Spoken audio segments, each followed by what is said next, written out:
Hello and welcome to Breast Friends Cancer Support Network. And thank you so much for joining us today. My name is Michelle Beck. I'm a two-time 10-year survivor of breast cancer. I'm the patient programs assistant at Breast Friends of Oregon. And when I have time, which is not very often, I write at a blog called I Never Liked Pink. And that is also how you can find me on social media. So today I'm super excited to have two guests. Both of them have come to me from Breast Friends. The first is Glenna Cain. She is also a two-time survivor of breast cancer. She describes herself as a liberal artist, dog owner, grandmother, Christian music lover. I love that. That pretty much encompasses everything. Yeah. And as I've gotten to know her over time, I really enjoy her company. And a while ago, she's like, hey, I have some stories I want to share because she went through a lot and she wants to really help and give back to other women. She's also a mentor in our programs, helping other women who are recently diagnosed because she has gone through so much and has a lot of knowledge. And we're going to talk today about her cancer journeys and the beauty that she's found from them, both physically and emotionally. And I'm also super excited to welcome my friend and coworker, Aimee Berg. She is our patient programs coordinator at Breast Friends, and she is the one who sets up the amazing educational workshops and fun activities, which we do multiple times a month, ranging from flower arranging. I'm not a flower person, so that just kind of goes out of my head, but also informational things like Medicare. And soon in March, we're doing an amazing workshop about hyperbaric chambers and everything in between. Amy's the one who puts those together, but I know Aimee, and the one that is most near and dear to her heart is she hosts a monthly art session called Creative Connections, where both virtually and in person, women in our programs come and use art as a healing tool, but not so much focus on cancer, but just let's try new things through art. And I know that's her baby, so we're going to talk a lot about that today. So both of you welcome, but Glenna, I'm going to start in with you. Thank you for being here. um Thank you Tell for us having me. anything else you would like to share, non-cancer stuff, before we dig into the cancer. Well, I am permanently disabled thanks to a lovely journey I went on with a hip replacement. And so I do spend a lot of time at home on my own, and we can get into that in a little bit about how much art has really brought to me. I spent a lot of time crocheting at the beginning and then kind of got burnt on it, and was so thrilled to find watercolor uh, that I paint almost every day now. And I don't know, I've had a lot of challenges, but I just find that there's beauty in those places if you look for it. If you look for it. I love that. And I know you're super active, even though you are permanently disabled and you spend a lot of time at home, you're so active with your family and Yes. so important to you and your dogs, which we'll probably hear your dog during the Yes. show. And that's okay because people understand animals. They need to be heard. Right. So really quick, I'm going to jump over to Aimee. Welcome. And Thank you. other than what you do at work, I didn't give much of a bio for you. So tell us a little bit about yourself personally, please. Sure. Um, well, I'm married. I married my high school sweetheart, and we are going to be celebrating 25 years in July. Woohoo. And I Wow. know it's kind of crazy, but we have one daughter who is 17, and we're both from the Pacific Northwest. We spent a little bit of time right after we got married in the Bay Area, but really wanted to come back to home. We're from Seattle originally, but so I guess that's me in a nutshell. I I have didn't not even worked. Oh, go ahead. I didn't even know that you actually spent time living in the Bay Area. Apparently we don't talk to enough. Yeah, 2 years we were there. Much more economical to come back here. Definitely. Yeah. And what did you go through for two sentences on your cancer? 2 sentences. Wow. Okay. Well, I was diagnosed in November of 2017. I went through chemotherapy lumpectomy, radiation, and I had a year of Perjeta and Herceptin because I was HER2 positive. And So, surgery thrown in there too. yeah, the lumpectomy was my Oh, surgery. sorry. I Yeah, hear things and then they go in one ear and out the other. But that's you okay. are 5 years out now, correct? Yes, Which I is a am. Although I am counting this November as my 5-year mark because I feel like I like starting when I'm cancer free. So I'm perfect. celebrating 5 years in this November. Well, we'll still take that. That's a very exciting time. So Yes, it is. awesome. Okay, I'm going to jump back to Glenna. Aimee, we'll get back to you in a little bit. Okay, sounds good. So, Glenna, tell me, dear, Yes. about your first cancer diagnosis and how you found it. Just the basics. I had a annual mammogram, and I was diagnosed with bilateral cancer, both breasts at the same time. So I had bilateral lumpectomies. I didn't have to have radiation or chemo, and I tried tamoxifen unsuccessfully. So it's kind of no surprise that the breast cancer showed up again in 2020. And yeah, I was a whole different person back then. I was not as emotionally attached to myself. I was working full time as a phlebotomist, and I just didn't have the the mental acuity that I had this second time going through it. I was way more connected to my body and therefore to my treatment. And so, would you say the first time around you just kind of compartmentalized and put it Yes. away Yes, very much so. and just move forward because you were Yeah, working full time and yes. just it was what it I was? just kept going. I just kept going and didn't really take the time to process it. And having breast cancer the second time was a completely different animal. I found breast friends right after I was diagnosed, and that made a huge difference. I was able to do some therapy with our therapist, Connie Sewing, and she really helped me connect to my body and get into that mindset that I was going to lose my breasts and disconnect from some childhood sexual abuse and be able to let them go in, I guess, in the most positive way possible. Mhm. Yeah, Dr. Connie is amazing. Now, Yes. what was the time frame between the 2 diagnoses? The first time was 2018. No, excuse me, 2012. And Okay. the second one was 2020. So 8 years and not 8 being years. yeah, no Yeah. tamoxifen and just the Right. lumpectomies. So it Right. unfortunately, when if you don't sometimes hit it with everything they got, it can come back. Yes. And Yep. in the interim, you had also gone through a hip replacement, is that correct?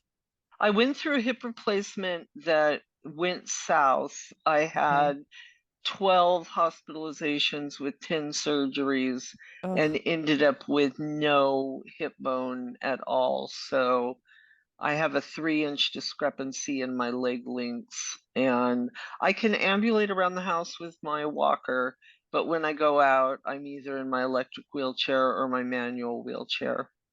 And so, due to the fact that you went through that whole process and were not able to have the hip replacement because your body wouldn't Hmm. accept anything foreign in it, you Yes. knew since when the cancer came back, was it in both breasts again? No, and I caught it really early. It was in the left side only, Okay. but I had had it. I was like, okay, obviously, we need to step up our game here. So I went for a complete um, double mastectomy. And again, I didn't have to have chemo or radiation, which was part of the reason why I chose the mastectomy. Mhm. And I just I was kind of done with my breasts. I'm hoping there are other women that can relate to that. I'm in my late 50s, and I developed very young. By the time I was 12, I was like a triple D. And, I've carried them around for years. I was able to breastfeed both my babies, and I was at a point in my life where I was just ready to let them go. I really didn't even have to think, I didn't stress myself out over it. It just seemed like the obvious choice. And I'm so glad I did, because I view my body completely differently now. I always felt like my boobs entered the room before I did. Mhm. And um I always had to be careful, like if I had company or I was staying with somebody, I always had to, sleep in my bra and be very self aware Mhm. of, how I was presenting at all times. And the first summer without my breasts, I went swimming, and it was just like, oh my gosh, my bathing suit fit, completely differently, of course. And I just felt light in my body after my mastectomy. And um, I don't have to wear a bra anymore, which is like amazing I feel compared you, to sister. where, I'm the same yes, way. yes. Mhm.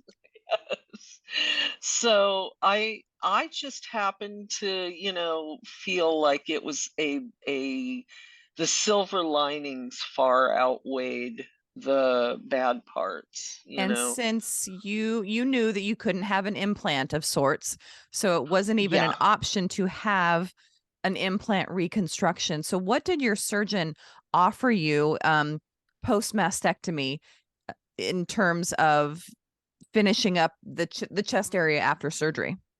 Yeah, I had a Goldilocks closed, which is where they take it works better if you're plus size like I am, from my understanding. And they take your extra tissue and fat and create small breasts. And I was able to keep my nipples as well. So I look feminine, and I'm very pleased with the outcome. Between my plastic surgeon and my oncology surgeon, they did an amazing job of leaving me with probably like a very small AB. And considering I was a 38 triple D, I'll take it. I'll What take it a all day. huge difference. And Yeah. I Oh, know huge. the Goldilocks procedure is fairly new. I would say, Yes. don't quote me on this, but probably 10 years or less. Mhm. And the technical, you gave a wonderful description. Um, and I looked it up, and it says the Goldilocks techniques utilizes redundant mastectomy flap tissue to construct a breast mound, exactly what you said, and Yep. suitable for women who decline, or like yourself, a poor candidate for traditional reconstruction. And when we Yes. spoke previously, you pretty much just you were literally singing its praises so much, and I love that Oh, yeah. because it allowed you to feel lighter and your weight, you're just a weight literally off your It chest. is a weight literally off my chest, exactly. I feel even though, I mean, yeah, I probably lost like, 5 to 8 pounds literally, but the emotional and I just my whole being changed, really, honestly. And And you did it feel like you were more connected to your body again because you didn't yes. have your very large breasts? Yeah, and I just felt like I could just be myself instead of just being a big set of boobs. And unfortunately, I think, as women, a lot of times we're so connected to ourselves through our natural born bodies. And sometimes it's really hard when we have to have that taken away or rearranged. But in my case, I'm telling you, it was a gift, and I still feel that way. The more time goes on, um, I was sure when I heard about the Goldilocks clothes, I was so excited because I did not want implants, and I really, really didn't want to be concave if possible. So I was thrilled when I found out about the Goldilocks. I there are definitely a few other women that I know through breast friends who have had it and say the same things. Because not Yeah, everyone, like myself, I chose implants. Not everyone wants those in their body. And right. I will honestly say potentially when it's time to, because every 10 to 15 years you're supposed to replace your Yeah, implants, I may go flat because right. at that point I'll be 60 and, whatever. I, Mhm. it's Mhm. I don't use them for anything anymore. Unfortunately, there's no Yep. Yep. sensation. I have beautiful Yep. tattoos, but other than that, they're just kind of there. Yeah, exactly. But you were left with well, not left, you were created new beautiful breasts, and I think it Yes. just allowed you to feel so amazing, but we're gonna talk a little Yeah. bit more about that. We are gonna take a quick break. So listeners, Okay. remember, if you or your loved ones need our services, please go to breastfriends.org and check out patient programs to see what we can do for you. You can also donate to help Breast Friends on its mission to ensure that no one goes through cancer alone. There's a big donate button on our website, or you can text BF Radio to 41444. Stay with us. We'll be back in a minute. Thanks for staying with us. I'm Michelle, and my guests are Glenna Cain and Aimee Berg. And we are talking about the different ways that you can find beauty in yourself physically and emotionally out in the world and through art after a cancer diagnosis. So, Glenna, we were talking before break about how much you are thrilled with the Goldilocks closure. What has it? So, it's been, gosh, I probably almost 3 years now, 2.5 years since you No, went through that. it'll be 2 years this March Okay. that since I had my surgery. And how do you feel that it has changed your life for the better and been able to connect you closer to your body? Well, I think because I developed early and I was always I was overweight from the time I was a young girl, like a teenager.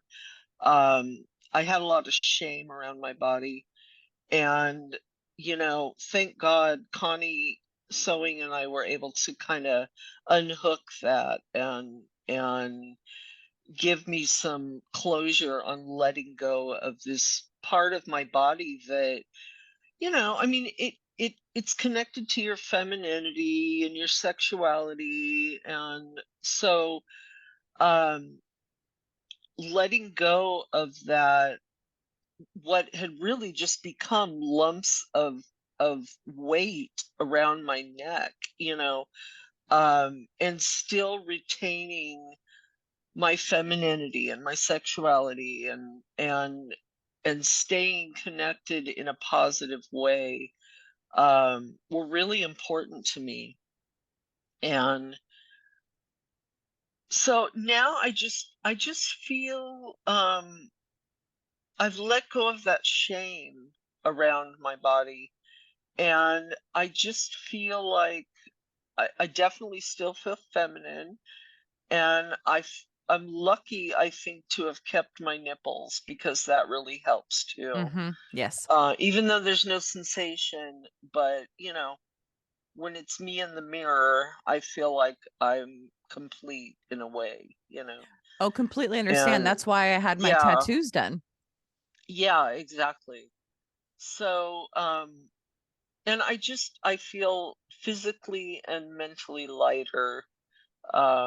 My son and my grandsons came down for Thanksgiving and spent 4 days with us, and I was able to just, pop out here because I slept in my recliner in the living room and let them have our room. And I felt like I was just able to be out here in my body without, oh my God, do I have a bra on? And, how do I look? And um, so it's really given me back that peace of mind.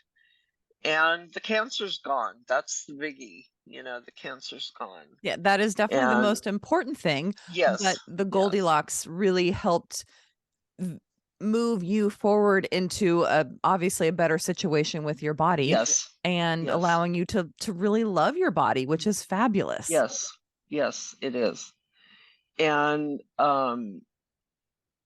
yeah, I mean, after having spent, all of my adult life not happy with my body, finally at my age, it's like, okay, great. Now I can, feel more connected. I can feel more grounded and enjoy the last years of my life feeling like I'm at peace in my body.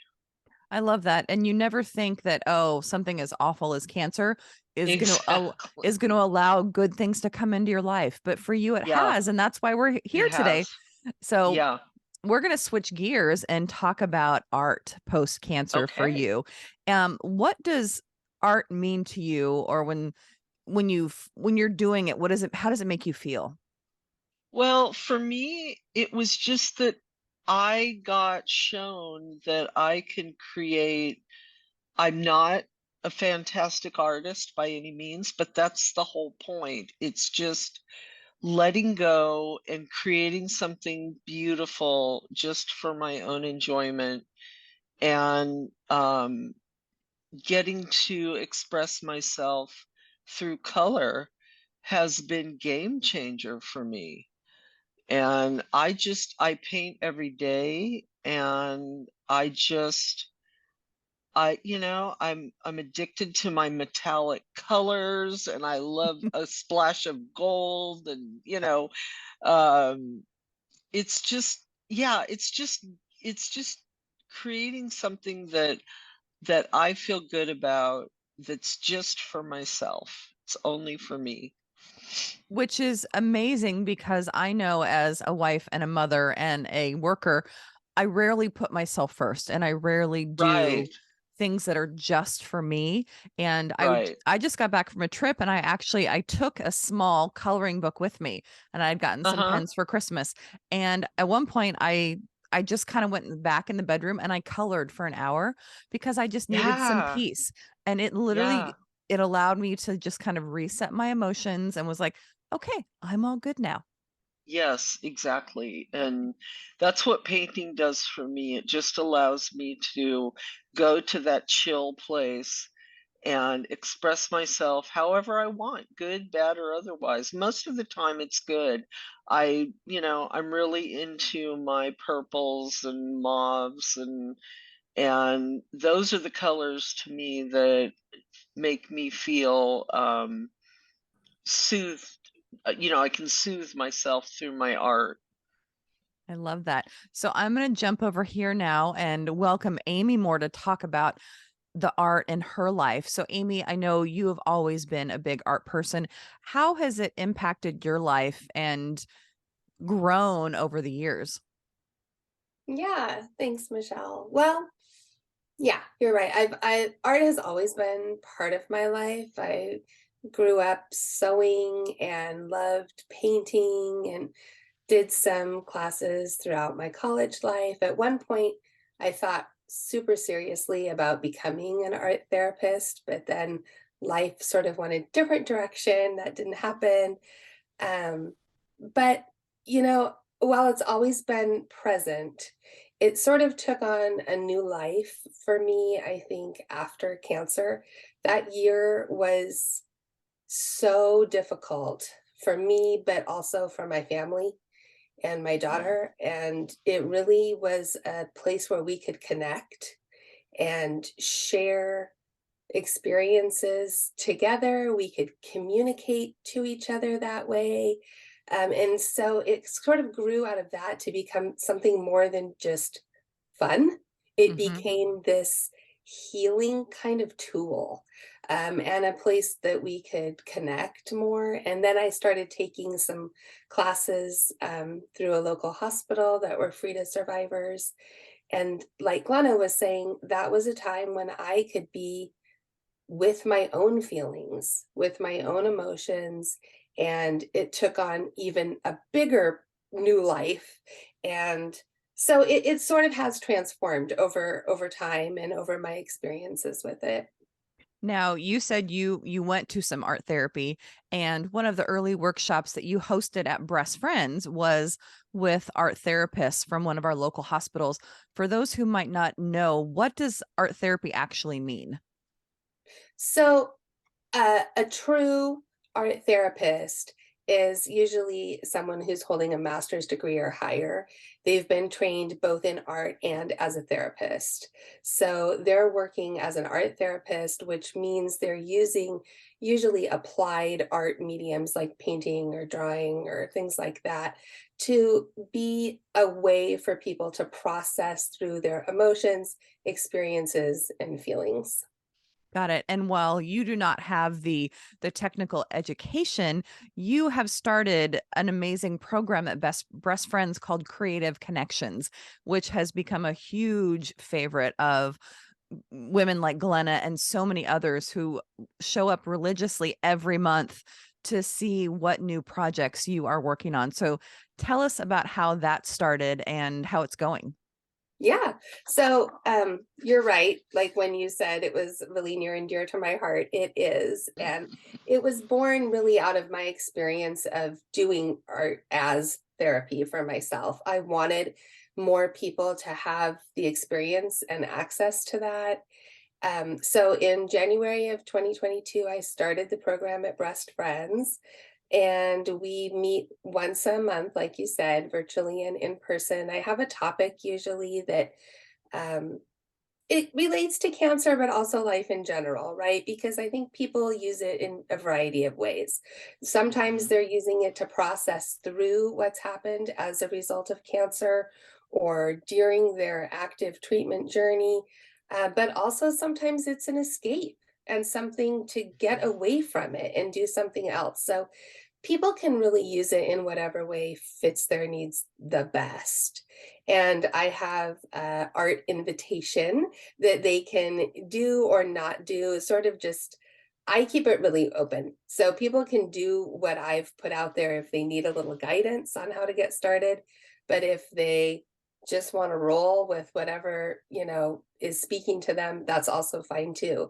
It's really about the process. And while we have some incredible pieces that come out of the group, that is not what it's about. Like Glenna was saying, it's really about the process of putting color on the page, putting line on the page, and a release. Um, it can be grounding, it can be stress release, it can be therapeutic, it can be all those things. Now, Glenna, had you gotten into art after your diagnosis or before Creative Connections, or was Creative Connections really the gateway for you? Yeah, I was a singer. I sang with a group in California when I lived there for about 15 years. And I thought that was my God-given talent. And I was kind of like limiting myself, I see now, because, anybody, and I fully believe this, anybody can be an artist. You may not be out there selling Rembrandt, esque paintings, but anybody can be an artist. So when Amy held the first, she hosted the women from Providence Mhm. who do the art therapy group, and I attended that by Zoom. I think everything was on Zoom at the time because of COVID, Yes. and it was just like, oh my gosh, this is so much fun. And I didn't real the journaling was really kind of the hook for me too. So having Amy have us create art journals, I took it to heart and I started writing, and now I write every day, and I either doodle in my art journal or usually I do both. I doodle in my art journal, and then I actually do painting. And I am thank God for YouTube, because I've learned a lot from some of my favorite teachers on YouTube, and I've just kind of taught myself and jumped in there to it. I love that. Amy, what What instructions do you give for the art journaling? Because that They would get I'm assuming that's like a take-home project.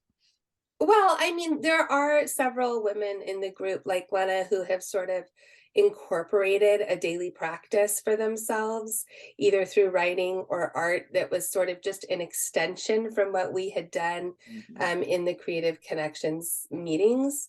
But the journaling is always part of it, right? Sometimes you feel inspired to write, and sometimes you feel inspired to draw or paint or put color down. So it's all sort of that open invitation to create in the way that feels right to you. So for me, writing has always been a huge part of my journey and my healing process, hence the fact that I'm literally trying to finish a book that I've been writing for years about cancer and all the things that I've learned from it. But um in the beginning of COVID, I actually got some adult coloring books and I started Uh, coloring and sent out images to my friends because I was like, "Oh, everyone needs to have my artwork on their refrigerator." And by artwork, I'm talking about colored in mandalas or like pictures of flowers that have inspiring quotes on them, but it made me happy. And I don't feel like I'm an artist per se, but it allows me to be a little bit creative. And I love that. mhm, mhm. So, Glenna, you say you paint every day. Is that your favorite medium? Yeah, watercolor has really spoken to me. Oh my gosh, I've let myself invest in several palettes and tubes, and I've just really given over to the joy of it all. Um, it just makes me happy. It makes me very happy, and I put my paintings up around the house, and my family is kind of like, wow, okay, she's doing this new thing, and I don't think they know what to think sometimes, but I'm not doing it for anybody else but myself. And my husband is incredibly supportive. He keeps telling me, I complain, oh, I'm not very good, I'm not very good. He keeps saying, yet, you're still practicing, you're still learning, and he's right. It's a ongoing process, and there is no journey. I mean, excuse me, there is no destination. It's just the journey It's that about the is journey. And it's as you about the mentioned, journey. you're doing it for yourself and it makes you Yes. happy. Yes, exactly. I love that. We are going to take another quick break. So, listeners, stay with us. Okay. If you'd like to email me, I am at michelle.beck@breastfriends.org. Would love to hear from you. Stay with us. We'll be back. Hello, and thanks for staying with us. I'm Michelle, and I've got Amy and Glenna here, and we are talking about the beauty that can be found after cancer, both physically and through art. And right now, we're really exploring the art side of it. So, Amy, the as I said, I don't really consider myself an artist. I know I should, but I don't. I'm too hard on myself. But I did attend one session with you, or you were virtual and I was in the office, and we were working with these amazing goddess cards, which had been donated to us. And it was a deck of cards where there was all these beautiful images of women and nature and these wonderful sayings. And it was really impactful for me. And I was just kind of being there to help the session, but I really enjoyed it. What other topics do you have you put out there as kind of guidelines? Yeah. Yeah, that was a really cool thing that she donated those Mhm. cards to us for that session. Other topics we've explored have been finding light in darkness, Mm. body image, transformation, growth, forgiveness. There's others. There's been one for every month of the year. So, but those are the some that come to mind. And what kind of mediums do you encourage people to use? When we're at the office, I have a variety. So I have oil pastels, watercolors, acrylic paint, colored pencils, markers, regular pencils, collage. Um, and then for anybody who's tuning in through Zoom, I try to tell them kind of like what I might suggest they have on hand. I try to send out some images, and maybe some quotes that they can use as inspiration too, in case they have limited supplies. And one thing that I really love that you've done over the past years since the program has started, you have women in the group have allowed you to showcase their art, both in person and I think also we've done some virtually. But we've had an event in August and also at the luncheon, and you brought in framed art pieces. And I know, and at the open house we just had recently, and it was so wonderful to be able to show off what our women have done, and it's truly amazing. Yeah, it really is. We have four. Glenna's is one of them that are up in the office right now. And it's interesting. We just had um, a couple people in, they thought they were actually professional artwork Oh, wow. pieces that were in the office. And I said, no, these are things from the creative connections and the women that are attending. So it's really interesting to have an outsider's perspective, right? I mean, yes, the Yeah. reason we're creating is for ourselves. Um, but that inner critic is so strong in all of Mhm. us. And sometimes that can be there for years. You know, one little comment that some teacher made in third grade can stick with us for a lifetime. And so there's many of us who don't think of ourselves as artists, but that is not true. You know, whether or not you believe it yet is one thing, but we all have the ability um, to express ourselves creatively. It's in Mm. us. We just have to allow it to take shape. And that's so perfect, Amy, and it brings in obviously what Glenna's husband has said, "Yet." Like, Yes. you may not Yes. be where you wanna be yet, but Yeah. you have the time and the passion to do it, and that is what is so important.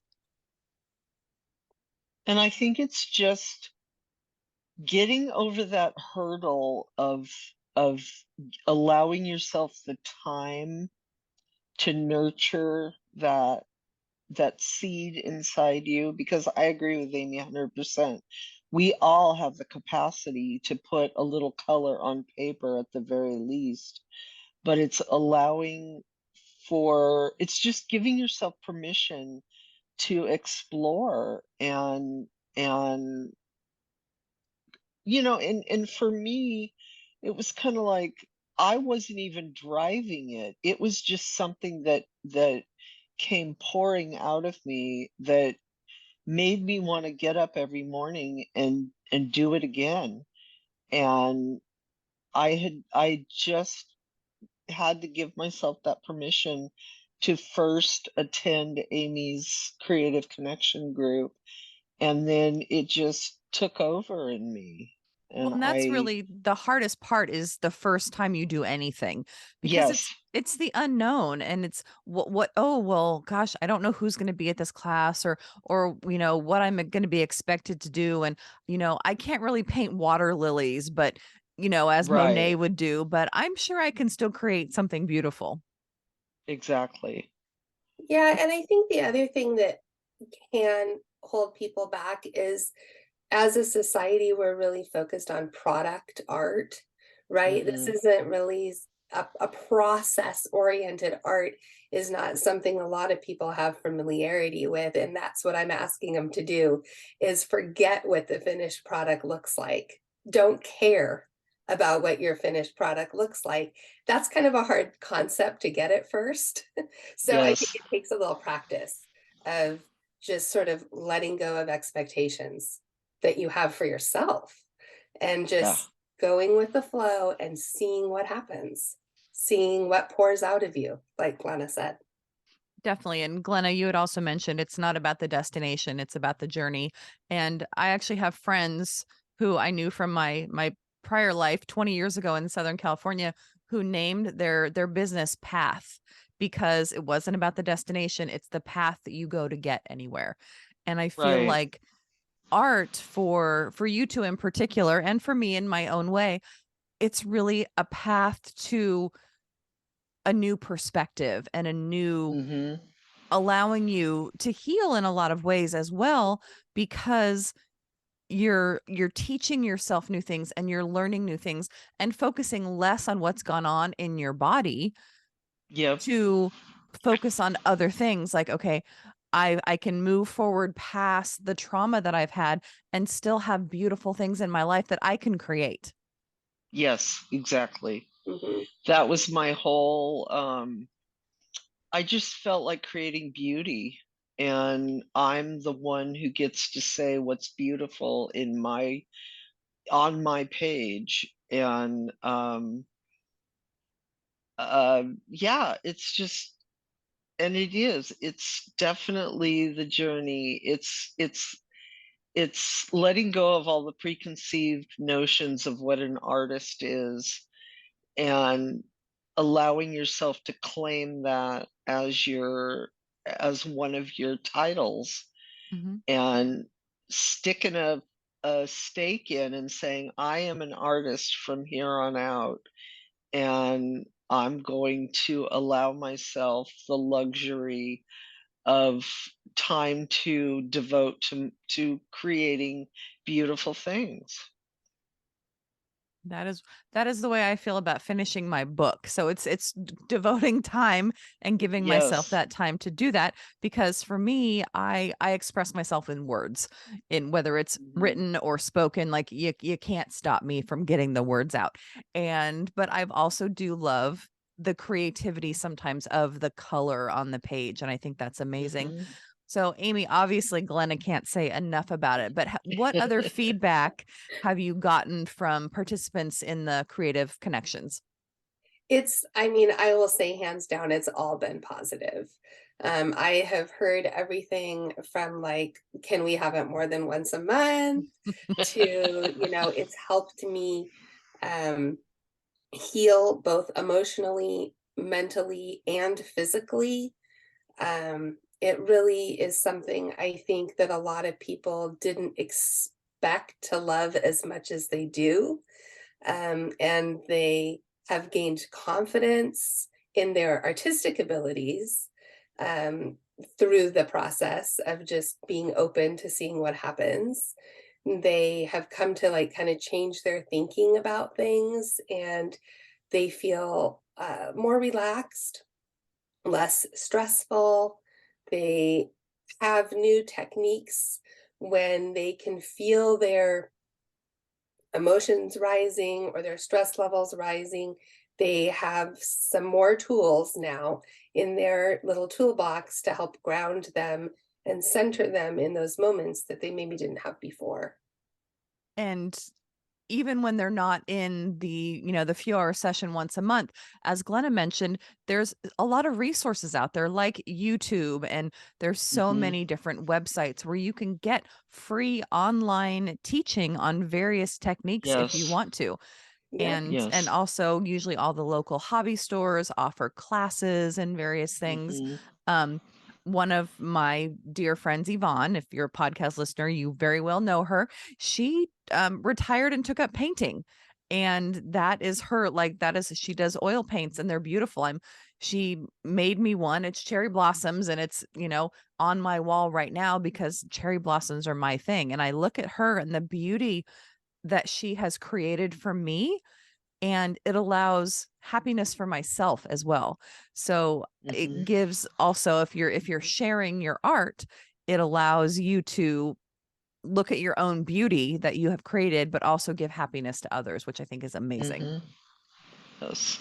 Yeah, so true. Definitely. So Amy, is what is up next for, if there was no budgetary restrictions or time, what would you love to do with the Creative Connections program? Oh my gosh, if there was no restrictions, I would have a whole studio for creative connections where we could explore all these different mediums. We could have clay, we could have, art retreats, we could have, guests come in and show us different things and their, specialities and help us learn. So, I mean, it's really the world is wide open if there was no restrictions. So, note So to self, any listeners who would like to sponsor Creative Connections, reach out to amy.berg@breastfriends.org. Um, we don't have room for a kiln or anything like that, but I personally, I would love to try I can't even think of what it is. Amy, what is it when you make the things with clay? like the wheel. Ceramics. Yes, ceramics. Yes. Ceramics. Thank you. Yes. Yeah, I Yeah. don't, the art words kind of escape my brain.